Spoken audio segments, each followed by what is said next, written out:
Kia ora te whānau, welcome to the Collective Training. Hope you guys are well rested. We create training programs for the everyday person who just wants to get strong and fit. You can do things like run around with your kids, train for a competition, maybe play a sport, or just get some longevity in your training. On a serious note, the first note of today, this bad boy has broken. We've been through a lot, me and this guy. I'm gonna have to speak into the bottom of the phone because my mic is broken. It actually still works, but for some reason, because I bought one of those cheaper mics, this one was about $115. It's got no more app.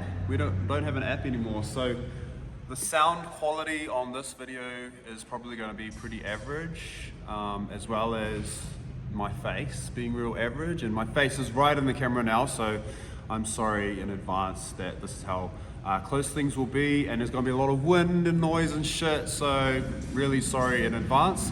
I will project my voice to the bottom of the camera so that you guys can hear me and hear the amazing information that I'll be giving out.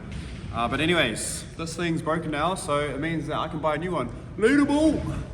So I needed to get back into doing my YouTube videos probably a while ago. I just had been putting them off for a bunch of reasons, but we're in this beautiful new space now, and because we're in this new space, I don't really have an excuse, and I can use the space as much as I want and just kind of create some cool content that's gonna hopefully help people on their training journey wherever you're at. So today what I want to talk about is a little bit about the program that we're currently doing. We are currently in October, just about to finish October and go into November. I've got about a week or so left before I'll have a new baby. So number 3 is on its way as well. And yeah, it's just like a good time to kind of get into some sort of routine for me to create this content and help people with their training journey. I guess another thing I will have to add to my shopping list is a new phone stand. This one is currently on a stand. I think I could make it a little bit higher, but I want to get a new one anyway. I had one that was about the same height as me, 185 centimeters. So that was kind of like a good height. You could go up and down and get some different angles, but now part of it's broken, so it doesn't really extend as much as what it used to. As well as that interesting information with our program at the moment. Let's chat about that. So our program at the moment is a sort of hypertrophy and cardio beast. I don't want to say hybrid because that's kind of like a trendy word at the moment, and we don't like to be trendy. But yeah, it's pretty much hybrid. And the reason I've done it this way is purely to do with the fact that it's important we have correct rest times for the muscle groups that we're training, and I wanted to do a split so we could get some more focus into certain muscle groups like the upper body and then the lower body, etc. But I also wanted to maintain intensity, and that was going to be really hard if we did like a whole body and then a high intensity Tuesday and then another whole body, and kind of like what we've done in the past with those 2 cardio days on a Tuesday, Thursday. So what I did instead was I created a upper, lower, upper cardio whole body split, and we go upper front, lower everything, upper back, cardio on its own, and then whole body split using some of the movements that we haven't visited that week so far. So it's been really good. On the Monday, Tuesday, Wednesday, we also have cardio towards the back end of the session. So you'll have like your upper body push, and then once you finish your upper body push, you'll go into your high intensity cardio on a Monday, because the legs should be pretty fresh. And then after that high intensity cardio, I tried my best to manage volume so it wasn't going to be too much leading into the Tuesday legs day. So like just kind of like a couple of runs, and over the weeks they've turned into a couple of sprints. But you know, people should be able to manage that over time. And then on the Tuesday we have legs push, so more like squat patterns, as well as some cardio aerobic. So that's kind of leaning more into zone 2, and I just put more volume in the back end, so you're kind of forced to do more of a zone 2 intensity, zone 2, zone 3. Then on the Wednesday, we revisit some more high intensity cardio after an upper pull. So we focus on the posterior chain and the upper back, working those muscle groups, and allow the front to rest and the legs to rest a little bit. And then Thursday, we've gone into just like an entire aerobic setting.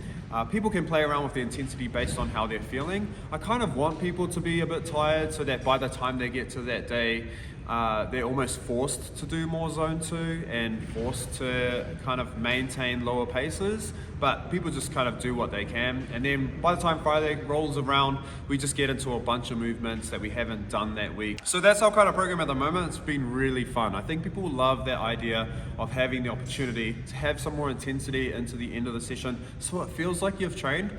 Sometimes when you do weight sessions, it doesn't feel that way. It feels like I've done some lifting and I lifted some heavy things, but because I'm fit, it doesn't feel like I've really done much. And I think that's why there's so much hype around CrossFit, because when you get to do a WOD at the end of the session, it just feels like you've accomplished more. And so I think this format that we've got at the moment is really, really popular with everyone.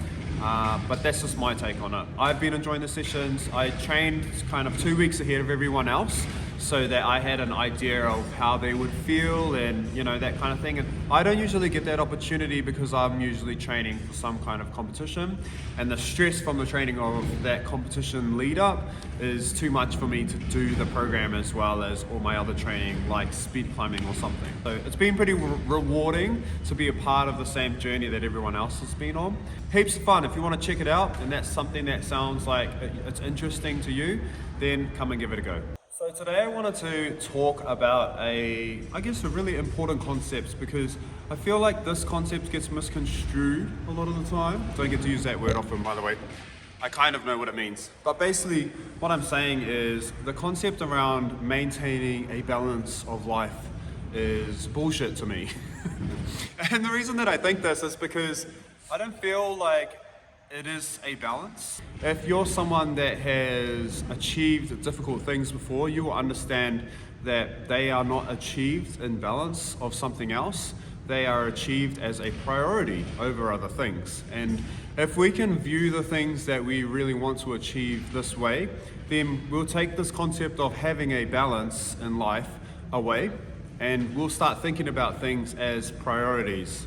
Maybe where I've heard this a lot is from parents. You know, they want to balance life between their kids, between their work, between the things they love to do as well. But if you are somebody that is trying to improve at something or achieve something, then you can't find a perfect balance between those things. And something's always going to have more of a priority than other things. So the way that you need to start looking at the things you want to achieve is mainly by chunks of percentage of time. If I really want to lose weight and I really want to get fit and strong, then I need to make those things a priority. If I really want to make money, then I need to make my work a priority.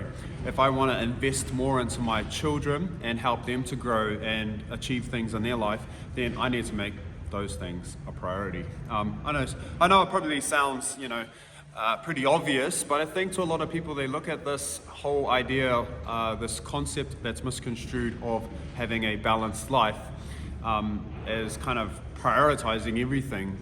But if you've ever been to uni before, you'll know there's kind of like this pillars of time that you'll get, which is you can study, you can work, or you can have a social life, but you can't have all three.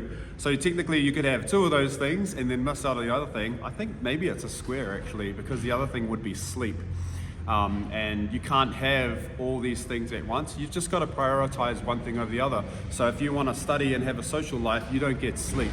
You probably don't have much time to work. And then the vice versa, if you want to study and you want to work, then you've got no social life and probably no sleep. And if you want to sleep and you want to study, then you've got no social life and no time for work. So something is always going to take precedence, and I think that's good. I think it's good to have these major priorities, especially if you are coming from the perspective of a parent and you're worried about not having enough balance in your life and your kids' life.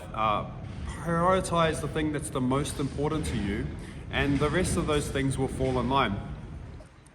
Time is one of those things that we will never have enough of, so it's really important that what you'll end up doing is identifying the time spent and maximizing that time spent. And I guess what I'm saying is, because I am a parent myself, and I guess that's more of my perspective, when you get time to spend with your kids, maximize that time. Don't spend that time on your phone or doing something else.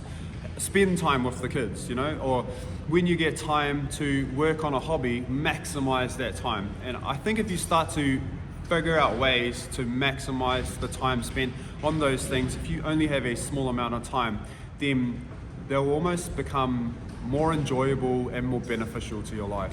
So get rid of this concept of there should be balance, because there is no balance if you're someone who's driven and really wants to achieve something. That thing is going to sit at the priority of your list, right? So it's going to be number one all the time, and that's fine. All those other things will start to fall into line. And if you are doing this from the perspective of a parent, I think it's kind of something that a lot of people would admire, including your kids, because they will see how driven you are and what work it takes, what work ethic it takes to achieve those different things. And then maybe that'll make some better people. Anyways, team, that's our first YouTube video done for this half of the year. I don't know if I've done one earlier in the year, but I felt like that one was pretty good. That's a good start. I want to try and make a little bit more content. Like I said before, I'm trying to make stuff that's going to help people. So I want to help you with your training journey. So we're also going to do some, I guess, different videos on things to do with the gym.